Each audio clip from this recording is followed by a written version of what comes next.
If you are comfortable today with what you were comfortable with yesterday, you're already in trouble. Nobody ever went uphill by accident. You have to be intentional with what you do and who you are. The more valid reasons you have to accomplish a dream, the higher the odds are that you will. The first question is your dream really your dream?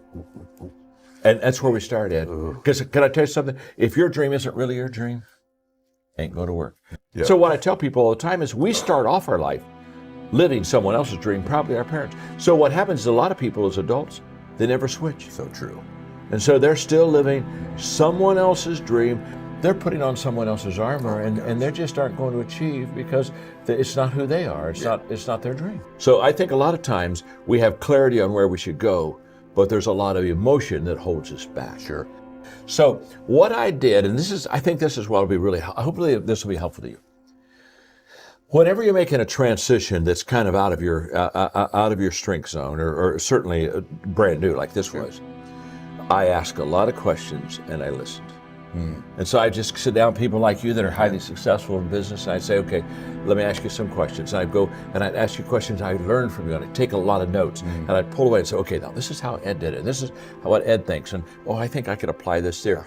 And I spent 3 years humbling myself and being very teachable and saying, I just want to learn. I just want to learn. Because I knew that I had the leadership principles, but principles that are good without application or connection are principles that aren't going to work for anybody.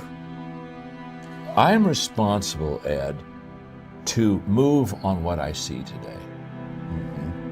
There's a whole bunch of people, they're wanting to hold and not move because they don't see 3 days, 5 days, 2 years out, whatever. And what I'm saying is, it's kind of like the lights of a car. If I go to the parking lot at night, turn on the lights and say, oh my gosh, I can't go anywhere, I don't see my house. Right. Well, no. Get in the car and start moving in the direction you're supposed to move in. And guess what? You only get about 300 feet of light. Right. You don't get you don't get 7 miles of light. You don't get to see your house. You've got to utilize the light you got so that you can get to where you want to go. And so many people, they're uncomfortable with that light because it's not long enough. And what's around the corner? And the whole issue is you don't know what's around the corner until you go around the corner. Oh gosh, that's so good. And so you just so you have to be very comfortable, which I am. You have to be very comfortable with traveling, not having all the answers. So true. But can I tell you something? The only way you get all the answers is to go all the way through. Absolutely. You don't get all the answers on this side. And so if I've got to have it lined up and straight and right, and I feel comfortable with it, then I'll never be the leader. And I really believe this, Ed. I believe a lot of leaders fall short because they're unwilling to take what they know now and act on it. And so therefore, they never get to know what they could know. No matter how gifted you are, no matter how committed you are, if you're out of position, you're not going to be successful. That's why everybody needs to find their sweet spot.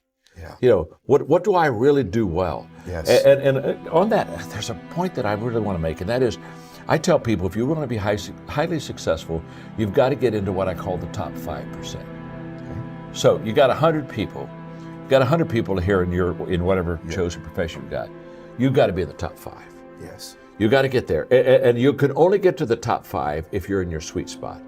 You can't get to the top 5 working on weaknesses. You can't get to the top 5 if I'm not in the area of my giftedness. So you've got to find out what you're good at, because that'll give you, if you're committed and if you got good strategy and all this other, you got a good team around you, then that'll allow you to get in that top 5. And once you're in that top 5%, you're in good shape. You're going to do very well. And I tell, it doesn't matter what your profession is, you've got to get in the top 5%, and you can only get in the top 5% if you're in your position, if you're in your sweet spot. Got a question for you. What would your advice be to me about just transforming my life? What would be the step you would take, the thought I should have, the action maybe I should take? If you really want to be transformed, you have to live an intentional life. This is so simple, I don't want you to miss it. Most people don't lead their life, they accept their life.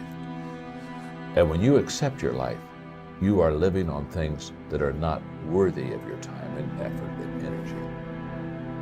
The reason I want you to understand that is, to go uphill, you have to be intentional. Nobody ever went uphill by accident. You've never read a book on accidental achievements. You have to be intentional with what you do and who you are. And so I would just say to you, find your strengths, become very intentional, and commit your life every day to it's all uphill. It's all uphill. And listen, Ed's very successful. He's got great businesses, he's made a lot of money. Can I tell you something? It's still uphill for him. See, the great mistake we make is we think, I'm going to go out and make enough money, and there's a day when I can relax and I can rest and everything's going to be easy. Can I tell you something? The day that you have that day, one of your children, gets in an accident, problems will never, ever leave you. Issues, obstacles, difficulties, they're always going to surround you. So you never get to that place where you've got it made. You're not supposed to got it made. You're supposed to add value to people, and it's all uphill. Oh my gosh.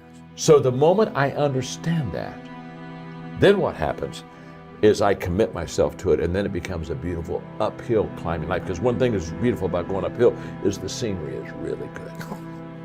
So you got to be intentional with it. So that's what I would say to them. Be intentional. Start today. And here's the difference. Good intentions are overrated. Gosh. I know so many people, well, I'm going to do that. Yes, I think that's a good idea. I think I'm going to do that. Good intentions are the most overrated phrase in the world. You've got to go from good intentions to good actions. Nothing happens until you've got good actions, and you won't have good actions until you're intentional with your life.